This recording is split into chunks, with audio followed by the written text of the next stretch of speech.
Hello friends, आप सभी को स्वतंत्र दिवस की हार्दिक शुभकामनाएं। तो फ्रेंड्स, आज हमारा देश अपनी आज़ादी के 78 साल पूरा कर रहा है और आज हम 79वां स्वतंत्र दिवस मना रहे हैं। तो आइए फ्रेंड्स, आज के शुभ अवसर पर एक नए दृढ़ संकल्प के साथ अपने जीवन के शुभ यात्रा को एक नई गति प्रदान करें। तो चलिए फ्रेंड्स, आज का क्लास स्टार्ट करते हैं।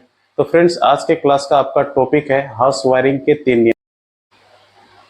हाउस वायरिंग का पहला नियम, न्यूट्रल के वायर को अपने घरों में लगे प्रत्येक उपकरण में जोड़ देना। हाउस वायरिंग के दूसरा नियम, फेस के वायर को अपने घरों में लगे सभी इलेक्ट्रिक बोर्ड के स्विचों के निचले पॉइंट में जोड़ना। हाउस वायरिंग का तीसरा नियम, उपकरण के बचे हुए एक पॉइंट को स्विच के बचे हुए पॉइंट में जोड़ना।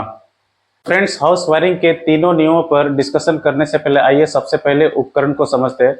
वैसे मैंने पिछले वीडियोस में आपको उपकरण के बारे में बहुत अच्छी तरह समझाया हुआ है, फिर भी उपकरण को आज फिर से और एक बार समझ लेते हैं ताकि आज के इस डायग्राम को आपको समझने में आगे कोई दिक्कत ना हो। उपकरण कोई भी ऐसी वस्तु या चीज जिसे कार्य करने के लिए हमें न्यूट्रल और फेस लाइन की आवश्यकता होती है, उसे उपकरण कहा जाता है। तो चलिए फ्रेंड्स, इस डायग्राम की मदद से हम उपकरण को पहले समझते हैं, फिर आज का टॉपिक स्टार्ट करेंगे। तो फ्रेंड्स, इस डायग्राम में आपको एक बल्ब और एक फैन नजर आ रहा है। बल्ब में भी देखिए आपको दो तारे आपको निकले हुए नजर आ रही है और ये फैन में भी दो तारे। ये जो ब्लैक कलर का जो तार है ये हमारे न्यूट्रल के तार है और ये रेड कलर की फेस का। इसी प्रकार यहाँ पर भी देखिए ये न्यूट्रल की तार है और ये फेस की तार है। तो बल्ब को जलने के लिए फ्रेंड्स हमें न्यूट्रल और फेस दोनों लाइनों की आवश्यकता होती है। उसी प्रकार फैन को चलने के लिए भी हमें न्यूट्रल्स और फेस दोनों लाइनों की आवश्यकता होती है। इसी प्रकार ये दोनों हमारे उपकरण है। ठीक है फ्रेंड्स, यहाँ तक तो आप भली भांति अच्छी तरह समझ गए होंगे। तो चलिए अब इस डायग्राम को समझते हैं। ठीक है फ्रेंड्स, तो फ्रेंड्स ये जो डायग्राम है ये हमारा एक इलेक्ट्रिक बोर्ड का डायग्राम है, जिसे हम अपने घरों में अपने घरेलू उपकरण हो गए जैसे बल्ब हो गए, फैन इत्यादि को स्विचेस के माध्यम से कंट्रोल करने के लिए करते हैं। ठीक है फ्रेंड्स, तो ये हमारा एक इलेक्ट्रिक बोर्ड है जिसे हम अपने घरों में लगाते हैं घरेलू उपकरण को कंट्रोल करने के लिए। ठीक है, तो फ्रेंड्स इस इलेक्ट्रिक बोर्ड में देखिए आपको 3 स्विचेस नजर आ रही है। ये आपका पहला स्विच हो गया, ये दूसरा स्विच हो गया, ये तीसरा स्विच हो गया। ठीक है फ्रेंड्स, और ये हमारे इलेक्ट्रिक बोर्ड का सबसे इंपॉर्टेंट पार्ट्स है। ठीक है फ्रेंड्स, क्योंकि हमारे जितने भी फ्रेशर इलेक्ट्रिशियन भाई है, ज्यादातर जो अभी अभी फिलहाल वायरिंग का काम सीख रहे हैं, इलेक्ट्रिक बोर्ड बनाने का काम सीख रहे हैं आपकी तरह, वो सबसे ज्यादा जो कंफ्यूजन है उनको इस जगह में रहता है। तो चलिए फ्रेंड्स, यहाँ क्या है सबसे पहले इस चीज को समझते हैं। इस जगह में ऐसा क्या है जो किसी फ्रेशर इलेक्ट्रिशियन को सबसे ज्यादा दिक्कत में डाल देती है। तो फ्रेंड्स ये जो आपको पार्ट्स नजर आ रहा है, ठीक है, इसे हम 5 पिन सॉकेट कहते हैं। ठीक है, 5 पिन सॉकेट है ये एक प्रकार का। ठीक है, जिसमें देखिए ये 5 पिने बनी हुई है, इसी वजह से इसे 5 पिन सॉकेट नाम दिया गया है। ठीक है, तो इसका क्या काम होता है फ्रेंड्स, तो आपके घरों में जितने भी होम अप्लायंस है या घरेलू उपकरण है जिसमें प्लग लगे होते हैं, जैसे वो हमारा मोबाइल चार्जर हो गया या हमारा आयरन हो गया या गीजर, वॉशिंग मशीन, जितने भी मतलब होम घरों के जो उपकरण है, होम अप्लायंस है, उसमें जो प्लग लगी होती है, उनमें जो करंट है वो इस 5 पिन सॉकेट के माध्यम से ही उपकरण में जाता है, जिससे वो कार्य करते हैं। ठीक है फ्रेंड्स, जैसे मान लीजिए कि आपका एक मोबाइल चार्जर है जिससे हम 5 पिन सॉकेट में जैसे ही लगाते हैं, तो ये 5 पिन सॉकेट से जो करंट का फ्लो है सबसे पहले आपके प्लग में जाती है, फिर प्लग से फिर आपके प्लग के द्वारा मोबाइल में जाती है। ठीक है, उसी प्रकार मान लीजिए आप वॉशिंग मशीन की प्लग लगाते हैं, तो ये 5 पिन सॉकेट से सबसे पहले जो करंट है वो कहाँ गया, सबसे पहले 5 पिन सॉकेट से जो करंट है वो आपके प्लग में गया और प्लग के थ्रू से वॉशिंग मशीन में गया, जिससे वॉशिंग मशीन कार्य करने लगा। ठीक है फ्रेंड्स, तो आप इतना बस याद रखिएगा फ्रेंड्स कि ये जो 5 पिन सॉकेट है ये भी हमारा एक प्रकार का उपकरण है। ठीक है, इसे याद रखिएगा, ये क्या है, ये एक प्रकार का उपकरण है। ठीक है, ये एक प्रकार का उपकरण है जिसे भी कार्य करने के लिए 2 लाइनों की आवश्यकता होती है, एक हो गया न्यूट्रल और एक हो गया फेस। ठीक है, इसे कार्य करने के लिए 2 तारों की आवश्यकता होती है, एक न्यूट्रल और फेस। ठीक है, तो चलिए फ्रेंड्स अब हाउस वायरिंग के तीनों नियमों पर हम चर्चा करेंगे आगे डायग्राम की मदद से।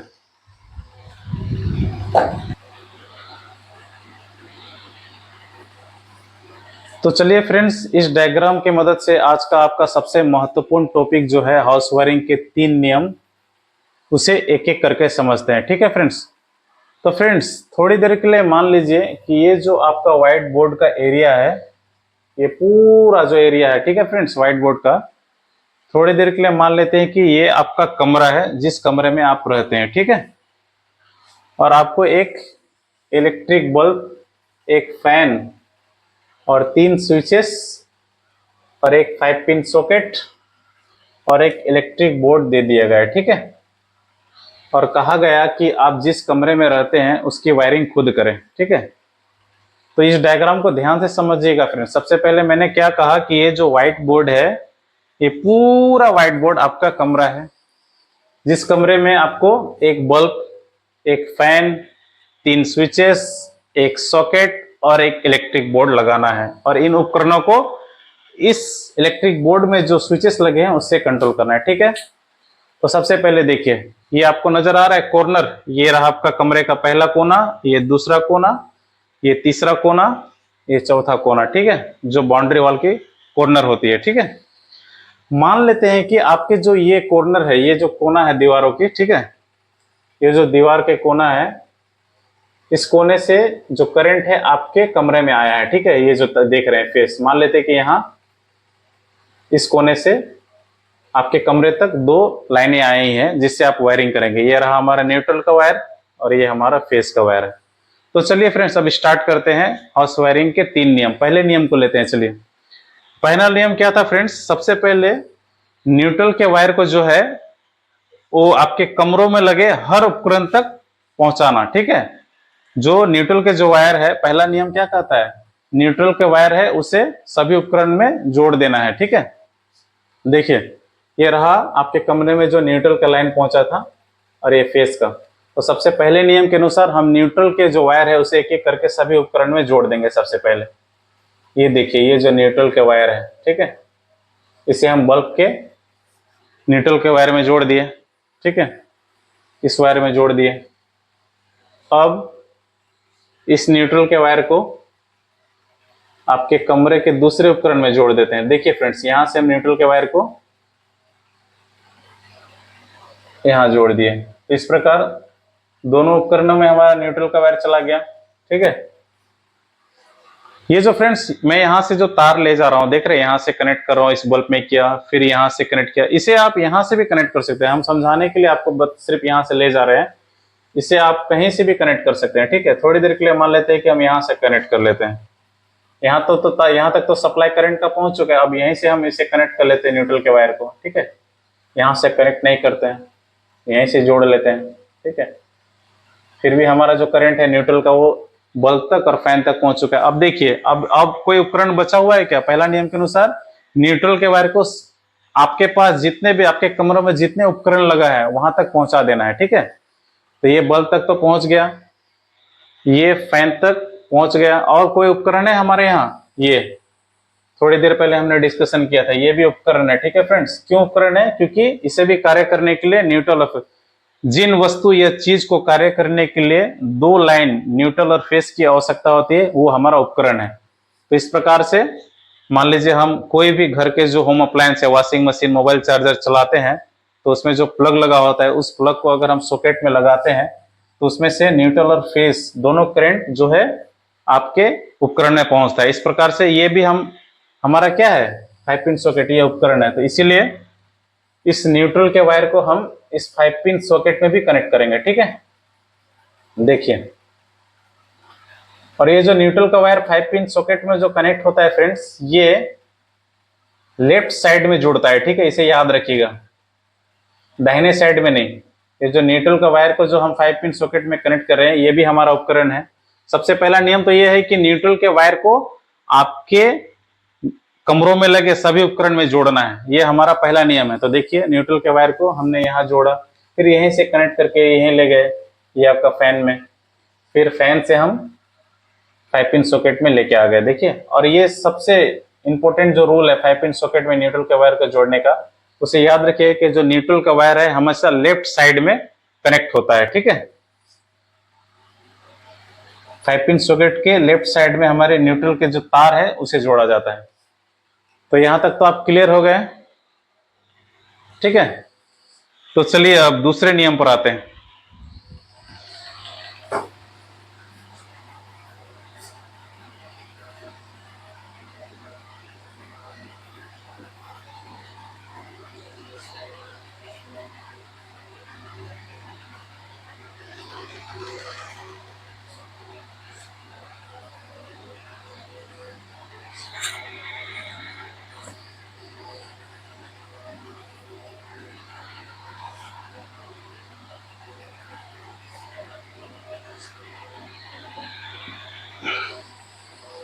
तो फ्रेंड्स दूसरा नियम क्या था हमारा हाउस वायरिंग का, जो दूसरा नियम था, दूसरा नियम को देखेंगे हम, ठीक है। तो दूसरा नियम जो था फ्रेंड्स वो हमारा ये था कि फेस के वायर को हमारे पास जितने भी घरों में उपकरण है उसके जो स्विचेस है उसके निचले वाले पॉइंट में जोड़ देना, ठीक है। क्या था नियम, दूसरा नियम हमारा हाउस वायरिंग का जो दूसरा नियम ये था फ्रेंड्स कि फेस के वायर को, देखिए फेस के वायर जो है इसे लेते हैं सबसे पहले, हमारे घर के जितने भी उपकरण लगे हैं उसके जो स्विचेस है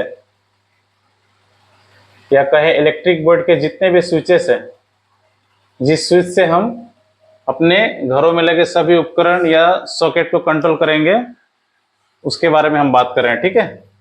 तो दूसरा नियम यह था कि फेस के वायर को आपके कमरे में लगे सभी स्विचेस के निचले वाले पॉइंट में जोड़ देना। ये देखिए हमने इस पॉइंट में जोड़ दिया, इस पॉइंट में जोड़ दिया, इस पॉइंट में जोड़ दिया। हमारे पास तो 3 ही स्विच है फिलहाल। अभी आपको जो वायरिंग करने के लिए जो सामान दिया गया है उसमें कितने स्विच है, 3 स्विचेस है। देखिए ये पहला स्विच, ये दूसरा स्विच और ये तीसरा, ये तो उपकरण है, ठीक है, जिसके माध्यम से हम दूसरे उपकरण को कार्य कराते हैं, चाहे मोबाइल चार्जर हो गया या वॉशिंग मशीन हो गया। तो ये रहा दूसरा नियम, ठीक है फ्रेंड्स। फेस के वायर को क्या करना है, आपके कमरे में लगे सभी स्विचेस के निचले वाले पॉइंट में जोड़ देना है, ठीक है। ध्यान से देखिए, ये स्विच का निचले वाला पॉइंट है, यहाँ के कनेक्ट हो गया और इसी तार को हम यहाँ से ले जाके यहाँ कनेक्ट कर दिए, फिर इसी तार को यहाँ से ले जाके, अब तो कोई स्विच बचा नहीं है, ठीक है। पहला नियम क्या था, न्यूट्रल के वायर को सभी उपकरण के एक पॉइंट में जोड़ देना। तो न्यूट्रल के वायर को हम यहाँ से लेके यहाँ जोड़ दिए थे, फिर यहाँ से लेके यहाँ जोड़ दिए थे, फिर यहाँ से लेके यहाँ जोड़ दिए थे 5 पिन सॉकेट में। और यहाँ पर सबसे ध्यान देने वाली बात है कि न्यूट्रल का वायर कहाँ है, लेफ्ट साइड, बाएं साइड में जुड़ता है हमेशा 5 पिन सॉकेट का, ठीक है। और दूसरे नियम के अनुसार देखिए फेस के वायर को सभी स्विचेस के निचले वाले पॉइंट में जोड़ दिए। तो फ्रेंड्स अब तीसरे नियम पर चलते हैं, ठीक है, तीसरे नियम को समझते हैं।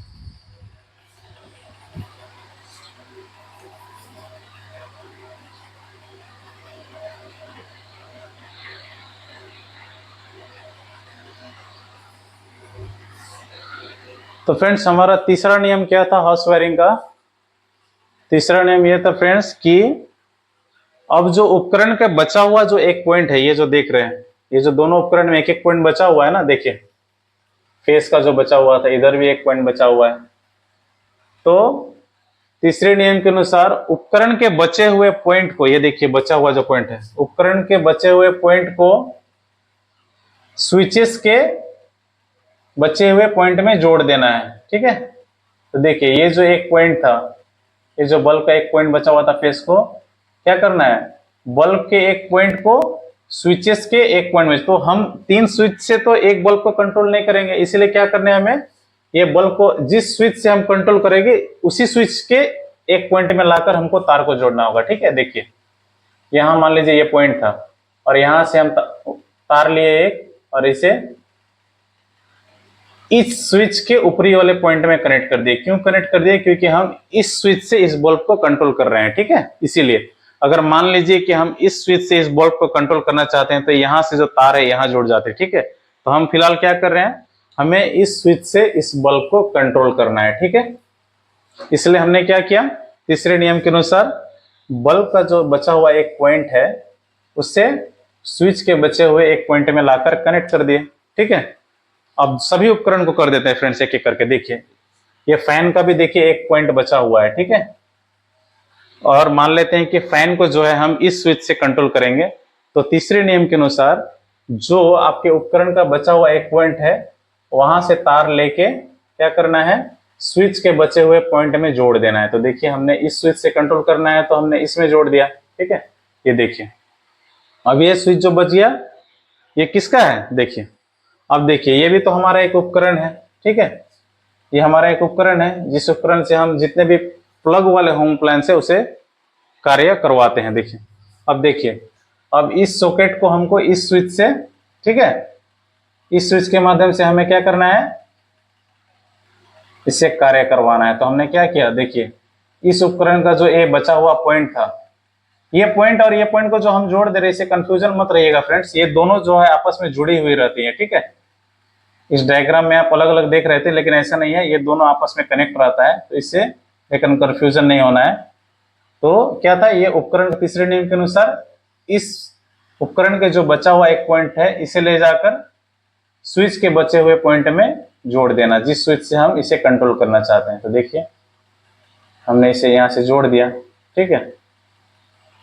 तो देखिए अब और एक बार क्लियर हो जाइए अच्छे से, ताकि पूरे डायग्राम को एक बार में आपको समझने में कोई दिक्कत ना हो। देखिए पहले नियम के अनुसार हमने क्या किया, न्यूट्रल के जो वायर थे उसे सभी उपकरण के एक एक पॉइंट में जोड़ दिए। देखिए ये न्यूट्रल का वायर, फिर से एक बार अच्छी तरह देखिए, ये न्यूट्रल का जो वायर है, यहाँ से करंट फ्लो हो रहा है। देखिए धीरे धीरे करके मैं समझा रहा हूँ आपको, ताकि समझने में आपको कोई दिक्कत ना हो। देखिए न्यूट्रल का जो वायर है, ये यहाँ से करंट फ्लो हो रहा है। देखिए एक बल्ब के एक पॉइंट तक पहुंचा, फिर यहां से हमने जोड़ दिया। आप कहीं से कहीं जोड़ सकते हैं, सिर्फ आपको न्यूट्रल और कनेक्शन करते समय यह ध्यान रखना है कि आपका कहीं से भी न्यूट्रल और फेस का वायर उपकरण के पहले ना जुड़ जाए, ठीक है। तो आप सिर्फ वायरिंग के नियमों पर भी ध्यान रखेंगे तो आपको ये गड़बड़ी नहीं होगी। तो फिलहाल आप वायरिंग के नियमों पर भी ध्यान दीजिए, बाकी चीजों को ध्यान मत दीजिए, आपका जो कनेक्शन है वो एकदम सटीक होगा, ठीक है। तो देखिए न्यूट्रल के जो वायर है वो देखिए हमने उपकरण के हर उपकरण के एक एक पॉइंट में जोड़ दिया। ये यहाँ से यहाँ चले गए बल्ब में, अब यहाँ से हमने लेके न्यूट्रल के वायर को इस उपकरण में जोड़ा, ठीक है।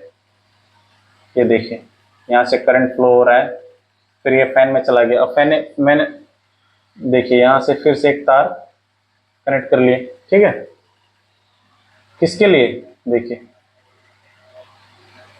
इस तार के न्यूट्रल के माध्यम से इस उपकरण में न्यूट्रल करंट जो है पहुंच रहा है। देखिए ये तो आपस में एक दूसरे से कनेक्ट रहती है, इससे कोई फर्क नहीं पड़ता। हमें इसे यहाँ पर किसी भी पॉइंट में, या ऊपर वाले में लाके जोड़ दीजिए या नीचे वाले में लाके जोड़ दीजिए, क्योंकि ये तो आपस में जुड़ा ही रहता है, ठीक है। तो यहाँ तक जितने भी उपकरण हमारे पास, यहाँ पर 3 उपकरण थे, एक बल्ब था और एक फैन थी और एक 5 पिन सॉकेट, तो हमने लाके जोड़ दिया। और न्यूट्रल के वायर को 5 पिन सॉकेट में जोड़ने के टाइम में क्या ध्यान रखना है कि हमारा जो कनेक्शन है वो लेफ्ट साइड में हो, ठीक है। लेफ्ट साइड में होने का मतलब क्या है कि हमारा जो सॉकेट से जो लेफ्ट साइड से जो है न्यूट्रल करंट आउट होना चाहिए, ठीक है। अब देखिए दूसरे नियम के अनुसार हमने फेस के वायर को सभी स्विच के निचले वाले पॉइंट में जोड़ दिया। यहाँ से फेस का लाइन आया था, देखिए ये देखिए धीरे धीरे करके फेस का जो कनेक्शन है वो स्विचेस के निचले वाले पॉइंट में, यहाँ सबसे पहले यहाँ पहुंची, यहाँ से हमने एक तार लिया, फिर यहाँ से लेके यहाँ जोड़ दिया इस स्विच में, फिर यहाँ से तार लिया, फिर यहाँ से लेके इस वाले स्विच में जोड़ दिया। दूसरे नियम के अनुसार जो फेस का वायर है उसे स्विच के निचले वाले पॉइंट में जोड़ देना है। अब तीसरे नियम में आ जाइए। तीसरा नियम क्या था, उपकरण के जो बचे हुए एक एक पॉइंट थे, उपकरण में जो हमारा एक एक पॉइंट बचा हुआ था उसे ले जाकर स्विच के बचे हुए पॉइंट में जोड़ दिए। तो यहाँ पर देखिए ये पॉइंट को, ये जो एक पॉइंट बचा हुआ था, तो यहाँ से हमने तार ली और इसे जिस स्विच से कंट्रोल करेंगे वहां लाके जोड़ दिया, ताकि इसे ऑन करे तो ये बल्ब जो है हमारा जलना प्रारंभ हो जाए, ठीक है। और इस वाले जो एक बचा हुआ पॉइंट है उसे ले जाकर हम इस स्विच में जोड़ दिए, और इस उपकरण का बचा हुआ पॉइंट को इस स्विच में जोड़ दिया, ताकि इस स्विच को ऑन करे तो यहाँ करंट पास हो, आउट हो, ठीक है। तो फ्रेंड्स इस प्रकार हमने हाउस वायरिंग के तीनों नियमों को समझा। अब आइए, अब मेन जो वायरिंग का जो कॉन्सेप्ट था उसे एक बार में हम समझ लेते हैं। देखिए हमने जो ये 3 नियम को समझा अभी फिलहाल, उससे देखिए किसी उपकरण को कार्य करने के लिए हमें 2 लाइनों की आवश्यकता होती है, पहला न्यूट्रल और फेस, सही है, ठीक है। तो देखिए ये जो वायरिंग हुई है, आप सिर्फ वायरिंग का जो कॉन्सेप्ट है उस पर ध्यान रखेंगे तो आपका वायरिंग ऐसे कंप्लीट हो जाएगा। इतना जो आपको तामझाम है वो नहीं करना पड़ेगा, आप इतना दिमाग भी लगाने की जरूरत नहीं है।